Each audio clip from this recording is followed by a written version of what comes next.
Tuhan, kalau kami bisa berada di hadirat-Mu pada sore hari ini, itu karena kemurahan Tuhan kepada setiap kami.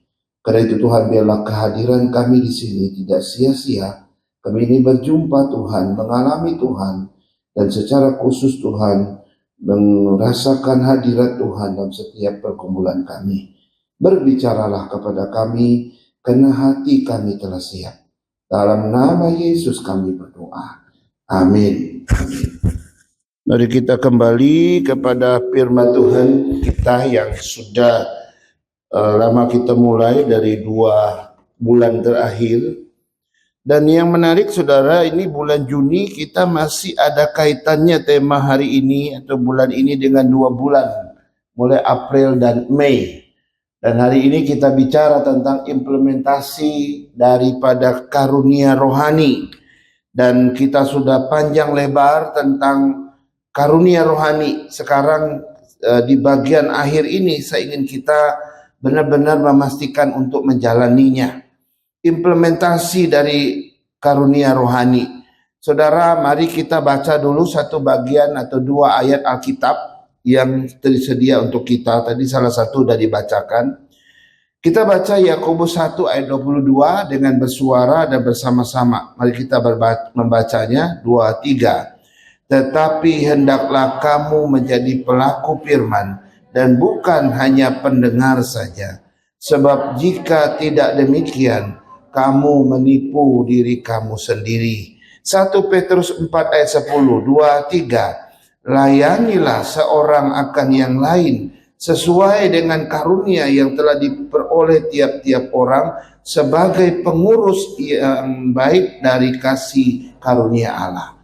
Jadi 2 ayat ini dasar dari firman Tuhan kita hari ini tentang apa itu implementasi karunia rohani. Dan kita melihat sepanjang bulan Juni kita akan melihat paling tidak ada beberapa tema, 4 tema ya. Pertama pengertian. Nanti kita akan lihat tanggal 8 itu pekerjaan Roh Kudus dalam diri kita ya sebagai dasar implementasi karunia rohani. Dan nanti 15 Juni itu ada tema khusus. Saya nggak masukin di situ karena kita itu HUT kita. Nah nanti baru tanggal 22 Juni faktor-faktor penentu lain dalam implementasi karunia Roh Kudus. Dan terakhir nanti ada 29 Juni, nanti kita akan melihat bagaimana Roh Kudus memperlengkapi kita dalam pelayanan. Dan pembicaranya nanti ada tamu ya. Nah saudara, hari ini mari kita akan lihat saudara ya. Hari ini kita lihat yang pertama pengertian implementasi. Ya, apa itu implementasi saudara? Implementasi itu sebetulnya berasal dari satu kata dalam bahasa Inggris, implement. Nah itu dia ya, implement. Implementasi atau implementasi dalam bahasa Indonesia itu berasal dari bahasa Inggris yang disebut implement. Implement itu artinya melaksanakan atau menjalankan. Ya kan? Kalau engkau menuliskan satu teori, kau bilang nih teori saya ini benar loh. Tapi kalau nggak pernah dipraktekkan, kalau nggak pernah dilaksanakan di lapangan, ya kan? Kalau nggak pernah kok melaksanakan dua-dua ya? Sorry, sebenarnya ada bukan dua itu, menjalankan. Sorry, yang satunya itu menjalankan. Jadi kalau nggak pernah menjalankannya, itu bukan implementasi. Teorimu baru bisa sudah diimplementasikan kalau teori kamu itu sudah dilaksanakan di lapangan, sudah dijalankan di lapangan, sudah dipraktekkan di lapangan. Itu artinya implement atau implementasi. Ya kan? Nah, implementasi, implement tadi, kalau tadi kan dalam bahasa Inggris ya implement. Sekarang kalau implement ini sebetulnya berasal dari bahasa Latin yang disebut dengan implementum. Nah ini makin berat ya. Apa itu implementum? Nah arti implementum itu ada beberapa ya. Yang pertama itu alat. Yang kedua itu perlengkapan atau sesuatu yang melengkapi, memenuhi atau mengisi. Misalnya nih, saya bilang, oh, dia akan Rudi, kamu buka proyek di Kalimantan Timur, gitu ya. Oke, saya mau buka proyek, tapi cuma perintah doang. Mau buka proyek apa, Pak Pendeta? Yaitu buka tambang batu bara. Terus gimana? Ya udah buka aja, ya kan? Saya suruh buka aja. Saya nggak kasih alat, saya nggak lengkapi dia dengan izin. Itu namanya bukan implementum. Implementum itu saya suruh dia buka tambang batu bara, saya kasih izinnya yang sudah saya urus, ini izin kita. Yang kedua, ini izin lingkungannya, ini izin operasionalnya, ini alat-alat beratnya. Semua perlengkapan itu dipakai untuk membuka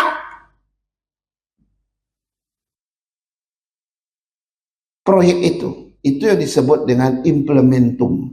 Jadi semua peralatan, semua perlengkapan yang mensupport sampai itu dilaksanakan, sampai itu dijalankan, sampai tambang itu akhirnya terbuka.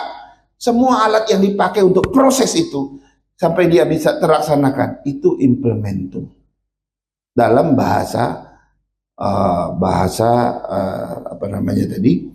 Bahasa Latin. Nah, sekarang kalau begitu secara etimologis, saudara, berarti kita bisa memberikan pengertian nih kepada yang namanya implementasi. Ya, pengertian implementasi akhirnya bisa dimengerti sebagai berikut.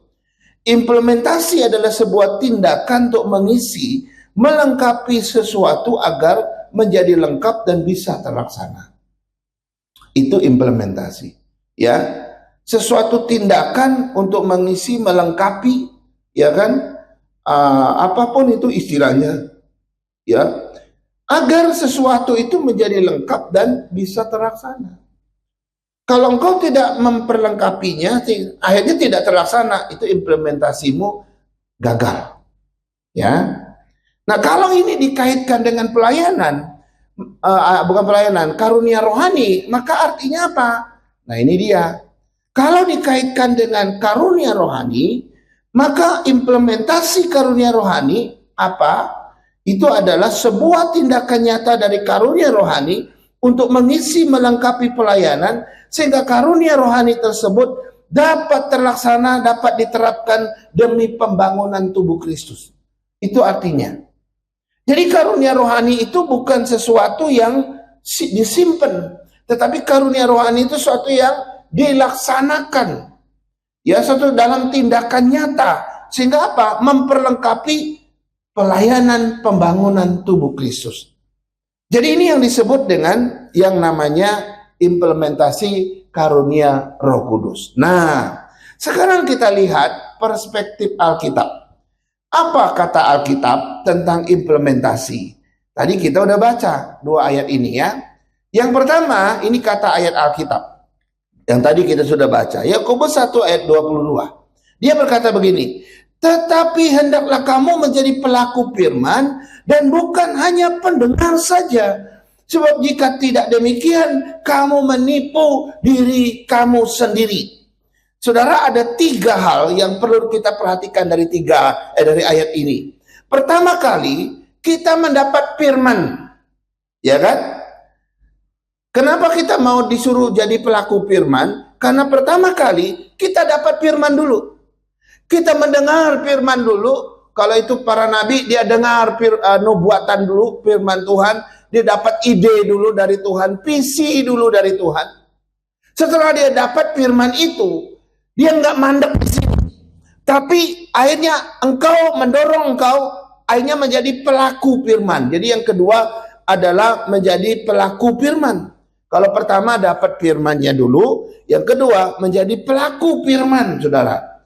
Ya, nah menjadi pelaku firman ini adalah implementasi.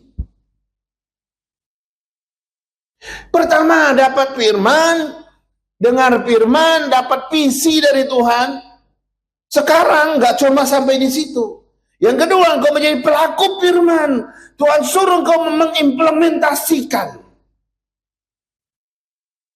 Tangkap ya prosesnya dari ayat itu. Dan ketiga, kita jika kita tidak menjadi pelaku firman, di dalam ayat itu dikatakan, kita akan menjadi penipu diri sendiri. Halo, mau jadi penipu atau menjadi pelaku firman? Kau mau jadi penipu dirimu sendiri atau menjadi pelaku firman? Kalau menjadi pelaku firman, kau melaksanakannya, kau mengimplementasikannya.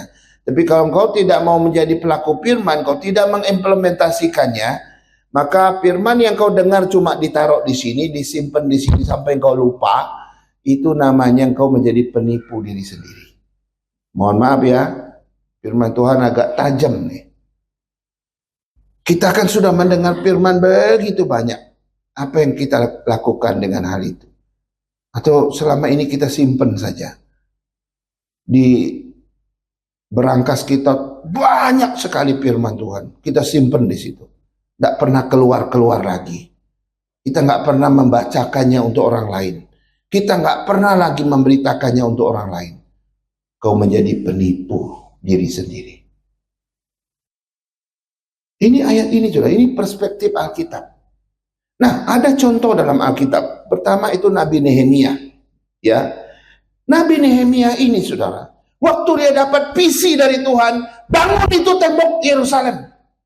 Karena dia mendengar tembok Yerusalem itu sudah porak-poranda, sudah hancur sejak dihancurkan oleh bangsa Babilonia. Lalu dia di kerajaan, dia bingung. Ya gimana supaya tembok itu bisa dibangun. Siang dan malam dia berdoa. Dan Tuhan terus kasih visi itu. Akhirnya dia menghadap raja, minta izin. Supaya dia diizinkan ke Yerusalem. Membangun tembok itu. Dan betul dia dikasih izin oleh raja. Dan dia pergi. Sudah bayangkan kalau Nehemia dapat visi itu lalu dia diemin saja. Tembok itu nggak akan pernah dibangun. Tembok itu bisa dibangun oleh Nehemia karena dia dapat visi, dia implementasikan, dia laksanakan, dia jalankan. Kalau semua kita kayak Nehemia, luar biasa. Nehemia tidak pasif, dia tidak diam, dia langsung menjalankan. Ya, sama seperti Yesus. Contoh kedua, Yesus bicara tentang cinta kasih.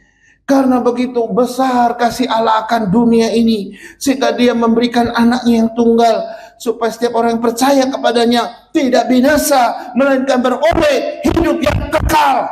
Ini ayat Alkitab menjadi dasar kedatangan Yesus ke dunia ini, menyatakan cinta kasih Allah kepada kita. Tapi kalau dia cuma omon,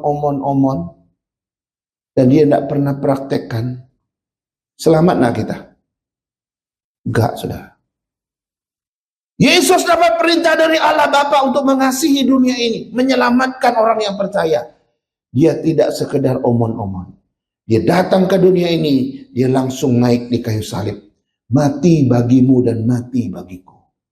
Dan dia tidak hanya sekedar bicara, tapi dia menunjukkan dalam praktek dan dia siap mati dan bahkan benar-benar mati. Untuk mengampuni dosa kita, menyelamatkan kita di hadapan Tuhan.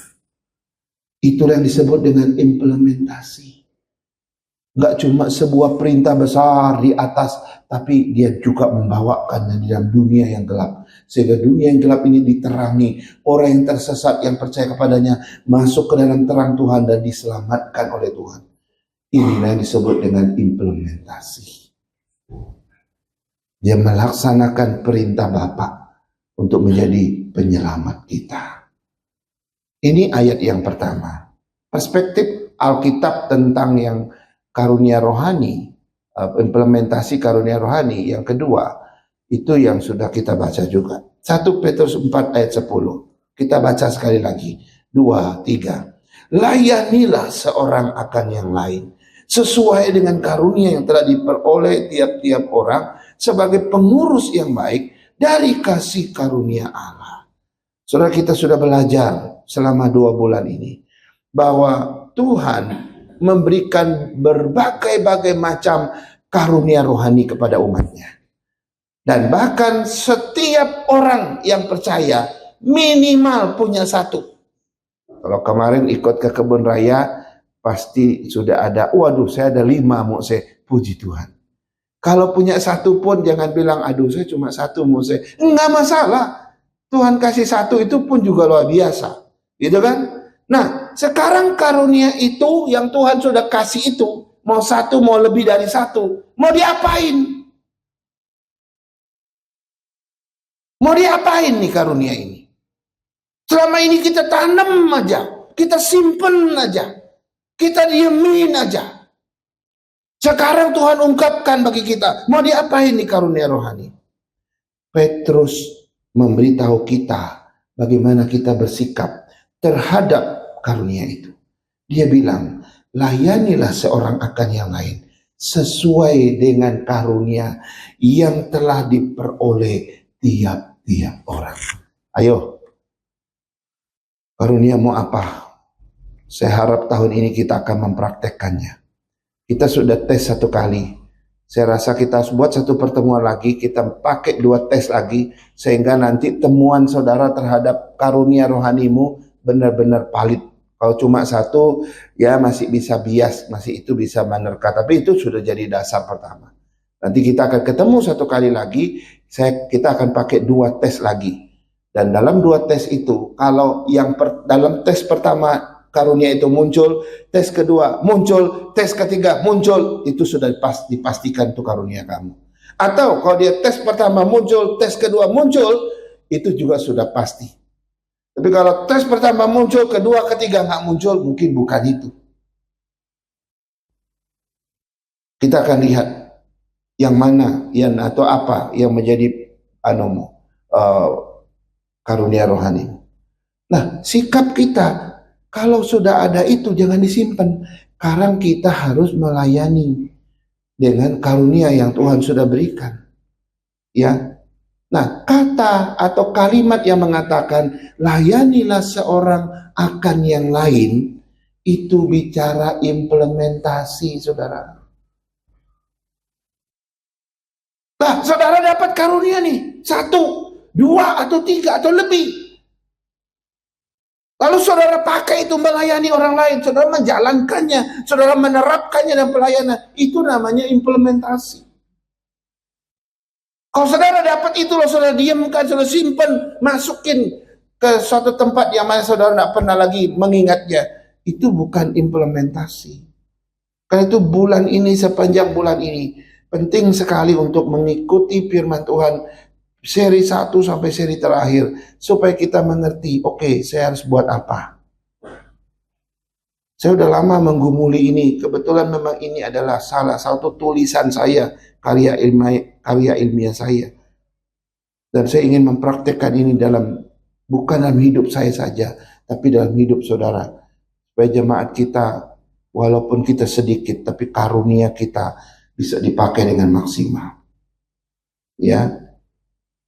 Karunia rohani yang tidak digunakan itu seumpama, pertama, seperti biji yang tidak pernah ditanam. Saudara tahu petani, dia punya bibit-bibit kedelai, bibit jagung, bibit pokoknya biji-bijian yang menjadi bibit. Waktu dia punya bibit itu, dia tidak pernah menanam bibit itu. Bibit itu disimpan di gudang. Saya tanya, apakah bibit-bibit itu bisa berbuah? Tidak mungkin. Karunia yang tidak pernah dipakai itu seperti bibit yang tidak pernah ditanam. Kalau kau menanam bibit, maka bibit yang tadinya tidak seperti apa-apa menjadi suatu pohon yang besar, akhirnya berbuah. Kalau kau memiliki karunia rohani, kau kerjakan, kau melakukannya, mengimplementasikannya, menerapkannya dalam pelayananmu, maka itu akan berbuah bagimu. Yang kedua, karunia rohani yang tidak digunakan itu seumpama kau menyalakan pelita atau obor atau lampu tapi disimpan dalam lemari yang tertutup. Pernah nyalain lampu tapi di dalam lemari, kau saudara tutup lemari itu. Di dalam sih terang tapi di luar tetap aja gelap. Terangnya dia yang terkurung dalam lemari sia-sia, gak ada guna. Sama saudara, karunia rohani yang disimpan itu nggak ada gunanya dan itu sia-sia. Sampai kapan? Sampai Tuhan Yesus datang. Nanti ada satu pertanyaan yang akan Tuhan tanya. Dia tidak akan tanya, apa karuniamu? Yang dia tanya, apa yang sudah kau lakukan dengan karuniamu? Itu pertanyaannya. Menarik saudara. Ya, sampai karunia kita diimplementasikan untuk pembangunan tubuh Kristus. Itulah maksudnya dua ayat dan perspektif firman Tuhan ini. Dan kita lihat yang kedua. Yang kedua adalah mengapa banyak orang tidak mengimplementasikan karunia rohaninya. Kenapa sih? Jangan-jangan ini masalah kita. Masalah saya dan masalah saudara nih. Iya, mau saya juga nggak tahu kenapa ya. Ya, saya nggak bisa gitu ya. Saya tidak bisa mengimplementasikan karunia rohani saya. Kira-kira masalahnya di apa? Saudara, sebuah penelitian pernah diadakan. Dan penelitian itu betul ada beberapa faktor penyebab orang tidak bisa mengimplementasikan karunianya. Dari faktor-faktor itu saudara, dari sekian yang ditemukan, ada 5 faktor yang paling tinggi skornya yang merupakan penyebab orang tidak bisa mengimplementasikan karunia rohaninya. Yang pertama saudara, adalah tidak tahu karunianya apa. Loh ya benar, saya nggak tahu karunia saya. Ya bagaimana saya mau mengimplementasikan karunia saya? Misalnya bos mau bilang, Gio, ini surat perintah, lakukan. Minggu depan kasih laporan buat saya. Siap bos, ambil surat perintah itu. Waktu sampai di rumah, dia buka surat perintahnya, kosong, nggak ada apa-apanya. Lalu apa? Ya nggak tahu, bos suruh apa ya? Katanya surat perintah, saya lihat nggak ada tulisannya, kertas putih doang. Terus apa yang saya kerjakan? Nggak tahu. Kira-kira dia bisa kerjakan sesuatu nggak? Lalu menebak-nebak, kayaknya dia suruh ini deh. Celaka nggak? Kalau ternyata bosnya bukan suruh itu. Bisa saja bosnya lupa tuliskan, atau tertukar, dia masukkan di surat perintahnya, dia masukkan kertas kosong, kelupaan gitu. Kalau kita nggak tahu perintahnya apa, ya kita nggak bisa menerapkan apa-apa. Kalau kita nggak tahu karunia kita apa, ya kita mau apa? Kita nggak bisa menerapkan apa-apa. Karena itu saudara, kita nggak bisa menyalahkan orang yang tidak bisa mengimplementasikan karunianya karena dia nggak tahu. Kita nggak bisa salahkan mereka. Kalau mau disalahkan, mungkin yang paling tepat disalahkan adalah gereja. Mungkin gereja tidak pernah mengajarkan karunia rohani kepada jemaatnya. Jadi banyak orang nggak tahu karunianya apa. Mereka nggak pernah diajar kok. Mereka nggak pernah dikasih tahu kok. Mereka nggak pernah dibimbing, dituntun kok. Ya sehingga mereka nggak tahu. Akibatnya apa? Ya tetap aja pasif, tetap aja jadi penonton, tetap aja nggak melakukan apa-apa. Kenapa? Karena mereka nggak tahu. Ini penyebab pertama. Penyebab kedua orang tidak mengimplementasikan karunia adalah takut salah. Ada orang tertentu tuh takut salah. Fakta ini memang ada saudara. Bahwa ada sebagian orang menolak pelayanan karena takut salah. Ternyata mereka takut salah karena mereka belum yakin dengan karunia mereka. Mereka masih meraba-raba, mereka masih menerka-nerka, memprediksi kira-kira apa. Apa betul ini karunia saya? Bagaimana kalau bukan? Bagaimana kalau tidak? Wah, mereka jadi takut salah. Orang yang takut salah seperti ini biasanya hanya jalan di tempat, ya, tidak maju-maju. Nah, biasanya saudara, mestinya orang yang takut salah ini harusnya dituntun, kan? Harusnya dibimbing dan harusnya diyakinkan dulu, barulah mereka melakukan implementasi dari karunia mereka. Saudara jangan takut salah. Memang harus yakinkan dulu, setelah itu lakukan. Yang ketiga adalah takut dikritik atau takut ditolak. Nah, saudara, ini lebih parah. Sebagian orang Kristen, saudara, mereka tidak mau mengimplementasikan karunia rohani mereka karena takut dikritik. Orang-orang seperti ini biasanya tidak bisa menerima kritik. Memang ada tipe orang nggak bisa terima kritik. Kamu kritik dikit aja, dia bisa tersinggung. Atau dia bisa down luar biasa. Minggu depan tidak mau pelayanan lagi. Ada, saudara. Dan bagi mereka, orang yang tidak mau dikritik itu, kalau ada orang kritik, selalu dimaknai sebagai penolakan. Wah, hati mereka langsung sakit, saudara. Ada orang memang seperti itu kepribadiannya. Mereka takut. Karena mereka tidak mau dikritik, akhirnya mereka tidak mau meresikokan dirinya ke dalam bidang-bidang yang dimana orang mungkin potensi untuk dikritik. Mereka cari bidang-bidang yang aman saja. Ya, saya cari bidang yang aman saja. Apa itu? Saya jadi penjalan kantong kolekte saja. Kan tidak ada yang kritik. Mau jalan dari sini, mau jalan dari situ. Ya kan? Mau dikasih dengan senyum, tidak senyum, nggak ada yang kritik. Tapi kalau mimpin di sini, aduh saya takut dikritik. Jadi singer, jadi pemain musik, aduh nanti kalau pencet salah dikit, nanti setelah itu kan ada nanti evaluasi oleh manajer ibadah. Kenapa tadi kamu salah? Kenapa mulai lagunya kayak gitu? Kenapa ketinggian? Waduh, saya nggak sanggup terima kritik kayak begitu. Kan kita kan selalu ada evaluasi kan. Kalau tipe orang ini, saudara, aduh mereka nggak mau meresikokan diri. Tapi sampai kapan kalau engkau takut dikritik, lalu menganggap orang menolak engkau? Sampai kapan kau tidak mengimplementasikan karuniamu? Ini sesuatu yang menarik, saudara. Jangan cari aman. Lakukan kalau memang itu bidangmu. Kerjakan. Orang kritik, jadikan itu suatu yang positif. Dan orang kritik juga belum tentu mau menjatuhkan engkau. Orang kritik engkau mungkin juga mau membangun engkau. Cuma engkau aja salah tanggap.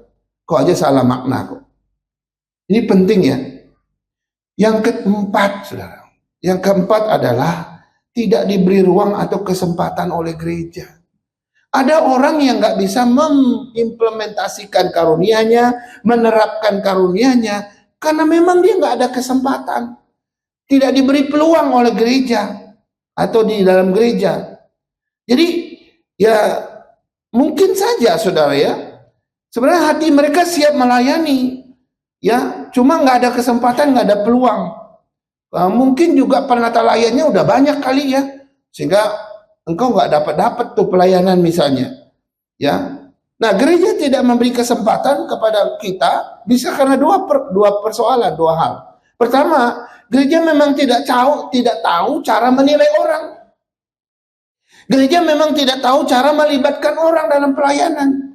Sehingga gereja nggak ngerti gimana kasih peluang untuk orang ini ya. Bagaimana kasih kesempatan buat dia. Karena gereja nggak bisa menilai, ini orang ini bisa di mana ya. Gitu. Ini pertama. Gereja tidak memberi kesempatan atau peluang, bisa juga karena hal kedua. Yaitu gereja memiliki aturan yang sangat tinggi. Aturan yang begitu ketat. Sehingga kita bilang ini belum waktunya, ini masih belum layak. Gitu ya. Padahal kalau kita melihat prinsipnya gitu ya, ya orang tuh percaya Tuhan, ayo dilatih. Tapi ini bukan hanya sekedar bicara soal gereja, tetapi memang kita semua harus dapat peluang dan kesempatan untuk mengimplementasikan karunia rohani kita. Kalau engkau belum dapat, minta dong, jangan diam juga. Kalau engkau belum dikasih peluang, saya mau terlibat, kasih tahu dong. Wah, itu luar biasa. Jemaat yang aktif tanya, Mose, saya ini cocoknya pelayanan di mana? Ya, kalau Mose bilang kamu cocoknya ya sebagai penyambut tamu. Kenapa Mose? Karena saya lihat senyummu luar biasa. Dan orang kalau lihat senyum kamu, orang juga senang. Kalau saya Mose, kamu nggak cocok di penyambut tamu. Kenapa? Kamu susah senyum. Kamu nggak ramah. Orang ngajak ketawa aja kamu nggak ketawa sedikit pun. Wah, itu parah gitu ya. Jadi kalau gitu saya cocoknya apa? Kamu tukang bikin warta saja. Kamu kelihatannya cocok bikin warta. Kenapa? Kamu teliti orangnya. Gitu. Ya sudah. Kita melayani bukan berdasarkan apa yang kita mau, tapi berdasarkan apa karunia kita. Itu yang tepat. Yang kelima adalah orang tidak melaksanakan implementasi karunia itu merasa tidak layak. Nah, saudara, bagian ini memang penting ya. Alasan ini memang benar, saudara. Sebab kita tidak boleh melayani Tuhan di dalam kenajisan kita. Kita tidak boleh melayani Tuhan dalam keberdosaan kita yang belum beres. Dan saya mau kasih tahu, karunia rohani, karunia Roh Kudus itu sangat sensitif dengan yang namanya dosa. Sangat sensitif.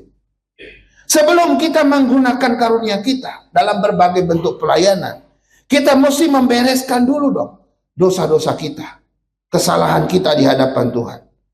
Karena karunia rohani itu berasal dari Roh yang kudus, maka harus dipakai di dalam kehidupan yang juga kekudusan. Ini penting, saudara. Tapi bukan berarti kalau engkau tidak layak hari itu, bukan berarti engkau tidak bisa melayani. Kan ada solusinya. Tuhan bilang, datanglah dulu di hadapan. Atau bereskan dulu masalahmu, baru datang ke sini. Bertelut di hadapan Tuhan, mohon pengampunan. Dia yang penuh kemurahan akan mengampuni dosa kita. Kenapa dalam ibadah ada bagian permohonan pengampunan dosa, pengakuan dosa? Itu untuk melayakkan kita. Prinsipnya sama ketika kita melayani Tuhan. Ya, sebelum kau menggunakan karuniamu, bereskan dulu hidupmu, bereskan dulu kenajisanmu, bereskan dulu dosa-dosamu. Minta Tuhan urapi, Tuhan berikan kelayakan. Karena memang karunia Roh Kudus itu sensitif dengan yang namanya ini. Jadi kalau engkau tidak membereskannya, ya sampai kapan kau merasa tidak layak? Kalau kau memperpanjang masalahmu sendiri, harusnya kalau kau datang di hadapan Tuhan mesti sudah bisa beres. Kau tidak mau bereskan, makanya setiap kali pelayanan merasa nggak layak. Dan betul ketika engkau melakukannya, memaksakan diri melakukannya, ya pelayananmu nggak jadi berkat, saudara. Ini yang kedua. Sekarang kita lihat yang ketiga. Yang ketiga adalah contoh orang yang mengimplementasikan karunia rohani dalam Alkitab. Ini ada contohnya. Wah, luar biasa, saudara. Saya ambil 3 saja. Tokoh Alkitab, contoh tokoh Alkitab yang mengimplementasikan karunia mereka. Yang pertama adalah, ini dia. Ya, yaitu Stefanus. Kalau kita baca dalam Kisah Rasul pasal 6, saudara, wah, paling tidak Stefanus ini memiliki 3 karunia rohani yang luar biasa. Misalnya dalam pasal 6 ayat 3, Stefanus disebut seorang yang penuh Roh Kudus dan penuh hikmat. Berarti dia memiliki karunia hikmat luar biasa. Ini Stefanus. Yang kedua, ayat 5, Stefanus disebut seorang yang penuh iman. Berarti dia punya karunia iman yang luar biasa. Yang ketiga, ini yang menarik. Stefanus disebut seorang yang mengadakan mujizat dan tanda-tanda di antara banyak orang. Itu karunia mujizat. Itu dalam ayat 8 dari Kisah Rasul pasal 6. Jadi selama hidup Stefanus, dia mengimplementasikan 3 karunia yang luar biasa ini. Sampai akhirnya dia mati dirajam orang dengan batu. 3 karunia itu dia lakukan dengan luar biasa. Sampai dia luar biasa bisa melakukan tanda-tanda dan kuasa. Cuma akhirnya dia memang diizinkan Tuhan mati syahid. Dia mati dilempar batu. Dia salah satu dari 7 diaken yang dipilih dalam Kisah Rasul pasal 6. Dan dia seorang yang penuh Roh Kudus, penuh iman, penuh hikmat, dan bisa melakukan mujizat dan tanda-tanda. Dia mengimplementasikan. Orang kedua, ini orang kedua yang sedikit berbeda, saudara. Namanya Barnabas. Nah, Barnabas ini kalau kita baca dalam Kisah Rasul 4 ayat 36, demikian pula dengan Yusuf, nama lainnya itu Yusuf ya, yang oleh rasul-rasul disebut Barnabas, artinya anak penghiburan. Seorang Lewi dari Siprus. Saudara, dia dijuluki anak penghiburan, artinya apa? Barnabas ini seorang yang memiliki karunia untuk menasihati orang, menghibur orang, menguatkan orang, dan membesarkan hati orang. Karunia dia tidak banyak, cuma 1, tetapi luar biasa dampaknya. Para ahli menyebutkan karakter Barnabas itu seorang yang penuh motivasi, penuh penghiburan, ya, penuh penguatan. Saudara, kalau ketemu Barnabas, hatimu senang, hatimu enak banget. Tapi kalau ketemu Rasul Paulus, kau bisa mengkejar, kata orang Bangka. Tahu mengkejar? Mengkejar orang Bangka bilang apa ya? Gemeter. Jangan main-main dengan Rasul Paulus. Tapi kalau di depan Barnabas, aduh, kau senang ingin selalu bersama dia di tiap hari. Hatinya lembut. Hatinya itu tenang orangnya. Dia nggak meledak-ledak. Kalau kamu dalam kesulitan, dia hibur kamu. Dia kuatkan kamu. Ini Barnabas ini luar biasa. Dan yang menarik dari Barnabas apa, saudara? Ya, justru Barnabas lah yang menerima Rasul Paulus pertama kali di dalam kalangan para murid. Saya kasih tahu ceritanya dulu ya. Waktu Rasul Paulus itu bertobat, waktu Rasul Paulus itu bertemu dengan 12 murid, itu 12 murid sempat nggak mau terima dia. Karena mereka curiga ini orang. Karena dia ini mantan yang pengejar orang-orang Kristen, mantan yang menangkap orang masuk penjara, dan mantan pembencinya murid Yesus. Ya kan? Nah, mereka nggak tahu kisahnya Paulus ini yang dulu seorang yang punya hak membunuh orang Kristen, kejar-kejar orang Kristen, ya, nangkep orang Kristen, penjarain orang Kristen. Sudah ditangkap sama Tuhan Yesus, dia sudah bertobat ketika dia masuk ke Damsik, melihat cahaya yang menghajar dia itu. Akhirnya dia bertobat menjadi pengikut Yesus. Nah, waktu dia mau gabung dengan para murid ketakutan, saudara. Mereka bilang, ini bener nggak dia ini ikut Yesus? Kan dia yang ngejar-ngejar kita nih. Kan dia yang bunuh-bunuhin kita. Stefanus itu dibunuh, itu disaksikan oleh Saulus ini, saudara. Apa benar ini? Jadi sebagian murid belum mau terima dia. Tapi Barnabas, karena kelembutan hatinya, dia yang pertama kali menerima Paulus. Akhirnya dia menjadi bagian dari para murid. Dan semua murid akhirnya kemudian bisa terima dia karena lihat buktinya lewat Barnabas. Dan Barnabas juga yang pertama kali melibatkan Markus di dalam pelayanan. Makanya ada kitab Injil Markus. Orang yang lembut hati itu karunianya cuma satu, tapi walaupun dia seorang yang cuma satu karunia itu, kadang-kadang justru itu sangat dibutuhkan orang. Nah, orang psikolog itu cocok kayak Barnabas ini, sabar, dengerin orang gitu ya. Aduh, gak ikut emosi gitu ya. Kalau kita kan, kenapa dia ngapain kamu? Dia gini, kurang ajar itu gak cocok. Barnabas gak bisa begitu. Nah, sekarang kita lihat Rasul Paulus. Saudara, Rasul Paulus atau Paulus, ini ada satu rasul yang paling banyak karunianya. Kalau tadi Stefanus cuma 3, si Barnabas sebenarnya cuma 1. Itu kalau dia menasihati ya, tapi dia banyak hal di dalamnya. Nah, Rasul Paulus itu minimal punya 11, saudara. Saya lihat untuk kita ya. Ini luar biasa. Rasul Paulus itu karunia rasul. Pertama, dia punya karunia rasul luar biasa. Karena dia rasul, dia punya karunia bernubuat. Saudara, dia memberitakan ajaran-ajaran dasar, memberitakan firman Tuhan yang dalam di dalam surat-surat dia. Karunia bernubuatnya luar biasa, menggigit. Dan hanya itu, dia juga punya karunia mengajar. Kadang-kadang kita susah memahami pengajaran dia begitu dalam. Dia punya karunia hikmat, karunia pengetahuan. Wah, ini Paulus luar biasa. Karunia iman, bahkan karunia mujizat dan kesembuhan. Dia juga pernah menyembuhkan orang loh. Nah, di dalam Korintus yang kita belajar kemarin, pasal 12, dia juga punya karunia bahasa roh dan menafsirkan bahasa roh.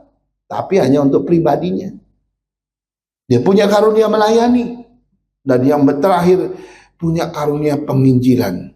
Oh, kita baca dalam Alkitab, 3 kali dia keliling Asia. Makin jauh, dia pergi memberitakan Injil. Maka lahirlah gereja-gereja di Asia yang begitu luar biasa. Sudah coba lihat, ya, bahkan terakhir dia ke Roma gitu ya, keempat itu. Nah, Paulus dengan setia dan taat menerapkan, mengimplementasikan 11 karunia dia ini. Dan itu membuat dia menjadi luar biasa dibandingkan rasul-rasul yang lain. Waktu kita ada waktu, kita mau lihat Petrus kayak apa gitu kan. Kita mau lihat yang lain-lain kayak apa, termasuk misalnya kayak Timotius gitu ya. Itu kayak apa? Wah, itu kita kalau pelajari tentang karunia mereka, itu luar biasa. Timotius itu punya karunia penggembalaan. Dia harus bersikap kepada orang-orang tua kayak apa, kepada anak-anak muda bagaimana, kepada ibu-ibu tua bagaimana. Dia bagi gembala bagaimana dia bersikap. Wah, itu luar biasa. Inilah contoh di dalam Alkitab, 3 orang tokoh Alkitab yang kita lihat bagaimana mereka mengimplementasikan karunia rohani mereka. Nah, sekarang kita lihat yang keempat. Yang keempat adalah langkah-langkah mengimplementasikan karunia rohani. Seperti apa sih langkah-langkah praktis untuk mengimplementasikan karunia rohani? Saudara, yang pertama adalah kenali dulu yang namanya karuniamu. Kenali karuniamu. Nah, bagaimana kita bisa mengenali karunia kita? Pertama, ya lewat pelayanan. Sebenarnya saudara terlibat dalam pelayanan hari ini. Dari pelayanan-pelayanan saudara itu, saudara bisa tahu karuniamu apa. Saudara bisa tahu kok. Ya kan? Kecuali pelayananmu itu masih sempit pada satu bidang. Coba semuanya. Oke, saya siap dalam semuanya. Nanti saya bisa tahu, oh kayaknya di sini saya lebih efektif. Di sini saya lebih berdampak. Di sini saya lebih merasakan damai sejahtera dan sukacita yang mendatangkan kemuliaan bagi Tuhan. Mungkin itu tempatnya. Ya kan? Yang kedua, kamu bisa menemukan karuniamu, mengenali karuniamu lewat perenungan pribadi, refleksi pribadi. Saudara renungkan gitu ya. Tuhan bisa pakai saya dalam bidang apa ya? Kita bisa tahu lewat perenungan itu kok. Tuhan bisa tuntun kita ya menemukan jawabannya. Yang ketiga itu bisa lewat orang lain, lewat mentor. Nanti ke depan kita harus punya mentor ya. Ya, mentor kita bilang, bukan itu. Karunia kamu itu yang kalau saya lihat itu kamu karunianya itu deh, ya ini deh. Gitu ya. Dia bisa melihat, dia bisa dengan jujur ya melalui firman Tuhan dia bisa tahu ini orang ini kayak apa. Ini orang ini kuat dalam leadership. Oh, ini orang ini kuat dalam manajerial. Gitu ya. Kayaknya ya memang kau karunia pemimpin gitu ya. Jadi ini bisa dilihat. Bisa juga lewat yang namanya tes tertulis yang tadi kita udah jalankan di Kebun Raya. Itu yang pertama. Ya, ingat baik-baik ya.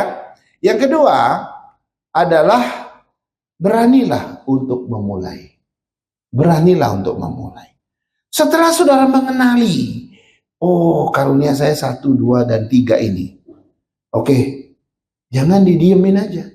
Saya mau mulai menggarap yang pertama ini. Menggarap yang kedua dan ketiga. Saya mau mulai semuanya. Jangan bilang nantilah. Atau tunggu setahun lagi, nggak bisa. Semuanya saya mau mulai. Ya, nggak ada istilah tunggu dulu. Atau tunggu saya sempurna dulu. Tunggu saya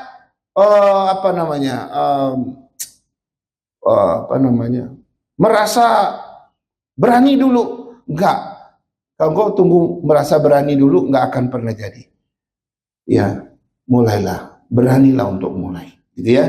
Dalam perjanjian lama, saudara, ada banyak orang yang punya kelemahan dan keterbatasan. Ingat ya, salah satunya yang menghambat tuh kelemahan dan keterbatasan. Aduh, saya punya kelemahan ini loh. Saya punya keterbatasan ini. Nggak mungkin, saudara, kalau kita mau belajar Alkitab dengan jujur. Ada banyak cerita dalam Alkitab. Tuhan memakai orang yang banyak kelemahan, yang punya kelemahan, punya keterbatasan. Justru jadi alat yang paling efektif di tangan Tuhan. Kita udah belajar tentang hakim-hakim kan. Wah, sebagian hakim tuh punya kelemahan. Tapi Tuhan bisa pakai.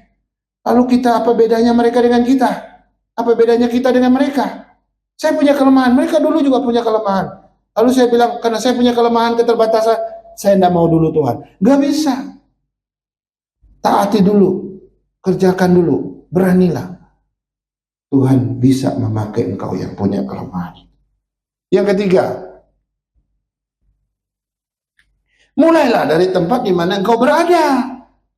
Ya, nah saudara, memang Ya karena gereja kita kecil gitu ya, kita belum banyak kegiatan. Sebab kalau kita bikin banyak kegiatan, ya mohon maaf ya, kita bisa terpontang-panting. Beda kalau gereja sudah besar, ya itu punya kegiatan yang banyak karena memang banyak orang yang harus dilayani.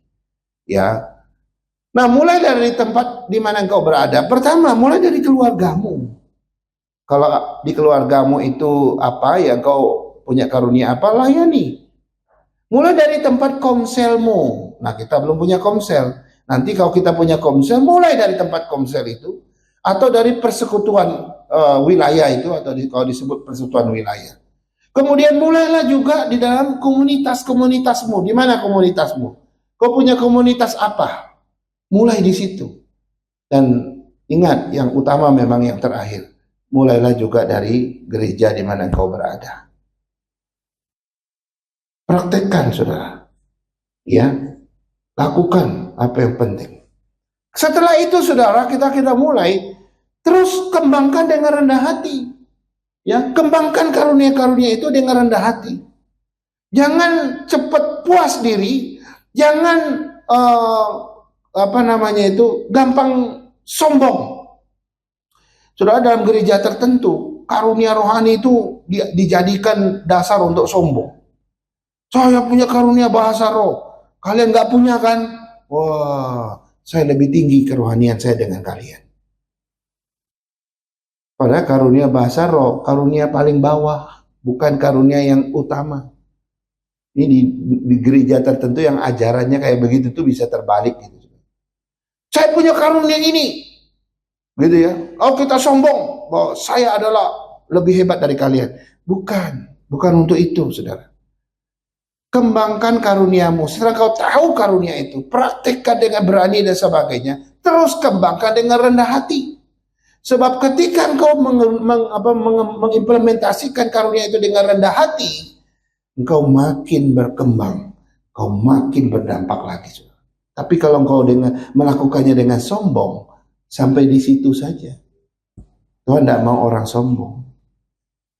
Yang kelima, fokus pada pembangunan tubuh Kristus atau orang lain, bukan untuk popularitas kita. Ya, ingat ya, tujuan semua karunia rohani yang Tuhan berikan kepada umatnya, itu adalah untuk pelayanan pembangunan tubuh Kristus atau kepada orang lain, saudara-saudara yang kita layani. Itu tujuannya, bukan untuk kepentingan diri kita sendiri, bukan untuk gagah-gagahan, bukan untuk popularitas kita. Mungkin di sini saudara susah membayangkannya, tapi kalau di gereja besar tertentu kelihatan sekali, saudara. Orang yang punya karunia tertentu itu suka memegahkan diri, itu kelihatan sekali. Tidak cuma ngomong antar jemaat, pendeta dengan pendeta juga begitu. Di satu gereja, saudara, di Semarang, dulu sekali, itu tahapnya bukan masalah bahasa roh, siapa yang menerjemahkan, bukan masalah itu lagi. Masalahnya sekarang dipertandingkan untuk dibuat show. Semua jemaat nonton, si pendeta A datang disuruh ke depan, pendeta B saling tumpang tangan, saudara. Yang ini tumpang tangan kepalanya, ini tumpang tangan kepalanya. Dua-dua berbicara dalam bahasa roh. Tiba-tiba yang satu tumbang. Semua orang tepuk tangan. Wah, ini pendeta kuasanya lebih besar dari pendeta ini. Itu perbuatan iblis, saudara. Ngeri ya. Itu di gereja besar tertentu bisa kayak begitu.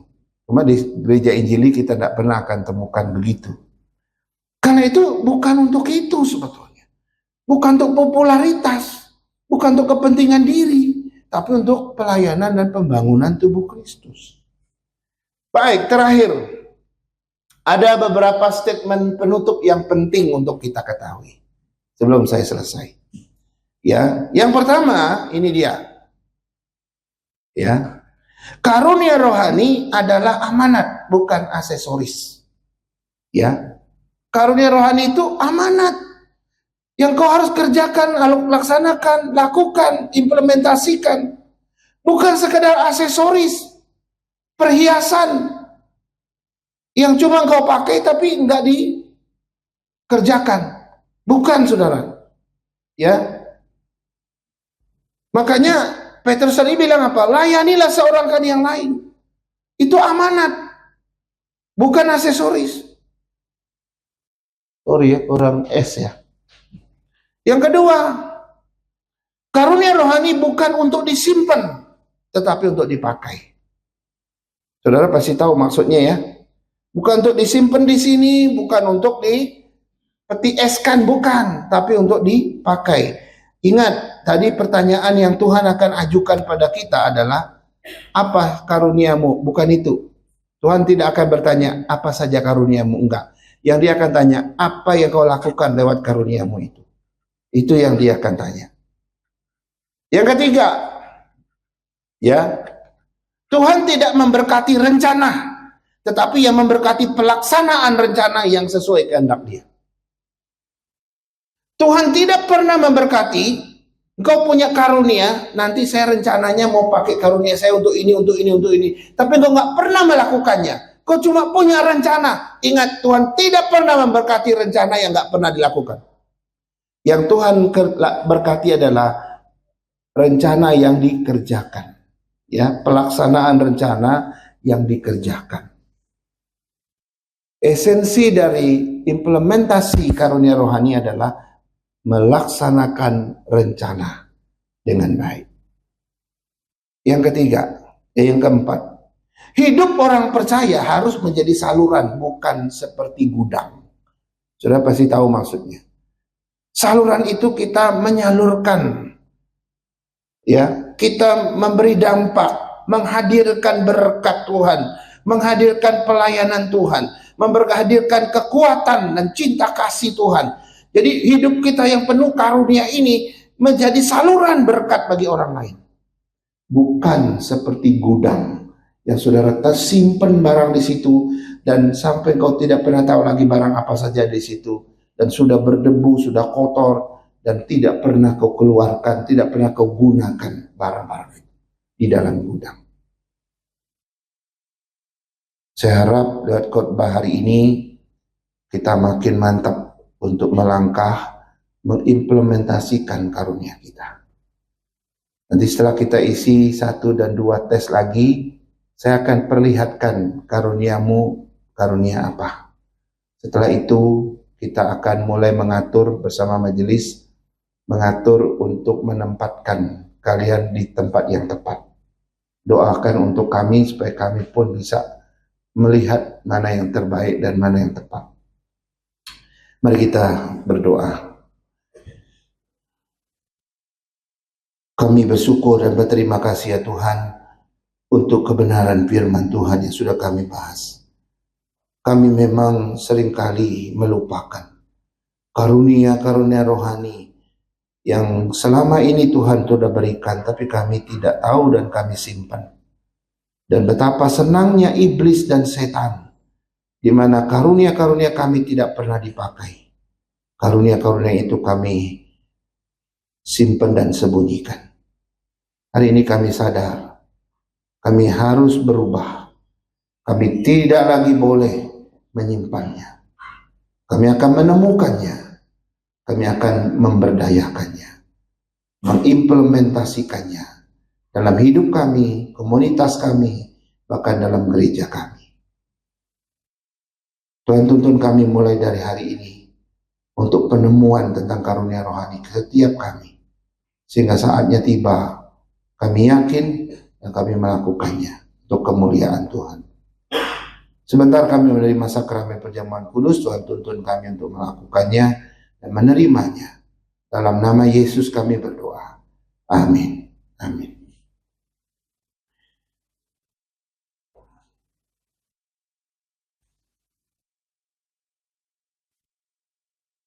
Baik saudara-saudara sekalian, mari kita siapkan hati kita untuk menerima sakramen perjamuan kudus.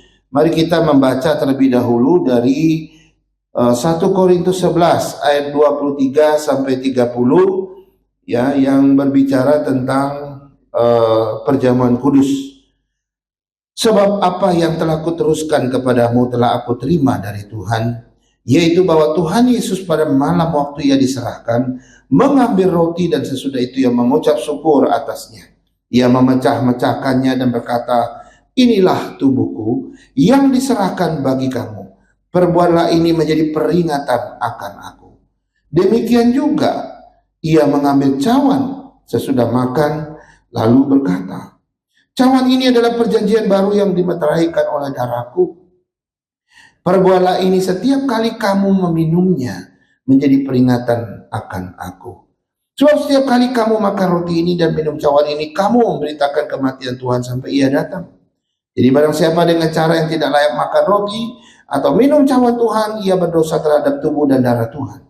Karena itu hendaklah tiap-tiap orang menguji dirinya sendiri, dan baru sesudah itu ia makan roti dan minum dari cawan itu. Dan barang siapa makan dan minum tanpa mengakui tubuh Tuhan, ia mendatangkan hukuman atas dirinya. Saudara, supaya kita yang mengikuti perjamuan kudus ini menerima berkat dari firman Tuhan dan dari sakramen ini, ada 3 pertanyaan yang harus kita renungkan. Yang pertama, apakah kita benar-benar sudah bercerai dari dosa, menyesal karena telah berbuat dosa, dan percaya bahwa hanya darah Kristus saja yang dapat menyucikan dan membebaskan kita dari hukuman dosa? Yang kedua, apakah kita sungguh-sungguh percaya bahwa kita telah ditebus oleh kematian Tuhan Yesus di kayu salib? Bahwa Kristus Yesus yang tidak bercela itu, dan dengan kebenarannya kita telah dibenarkan di hadapan Allah Bapa. Yang ketiga, kita harus memeriksa hati kita. Apakah dalam sepanjang hidup ini kita mau terus taat dan setia kepada Tuhan, dan berharap akan diperlengkapi oleh Roh Kudus supaya kita dapat berjalan bersama Tuhan sampai akhir.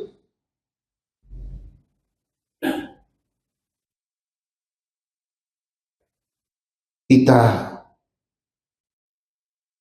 tundukkan kepala kita, kita mohon kelayakan dari Tuhan. Minta Tuhan menyucikan segala kehidupan kita, pikiran kita, perasaan kita, hati kita, perbuatan kita, sikap kita, pikiran kita, bahkan tindakan dan keputusan-keputusan kita yang sering ceroboh. Tuhan, kami semua terbuka di hadapan-Mu. Tidak ada satupun yang tersembunyi, dan bahkan tidak ada satupun yang bisa kami sembunyikan. Sebab Engkau Maha tahu dan Engkau tahu ke dalam hati kami. Bahkan sebelum kami berkata-kata, Engkau mengerti apa yang akan kami ucapkan. Kami begitu terbuka. Kami datang dengan penuh kerendahan hati. Mohon pengampunan Tuhan, kelayakan dari Tuhan, untuk menyucikan segala dosa kami, dan menyucikan segala kenajisan yang ada dalam hidup kami.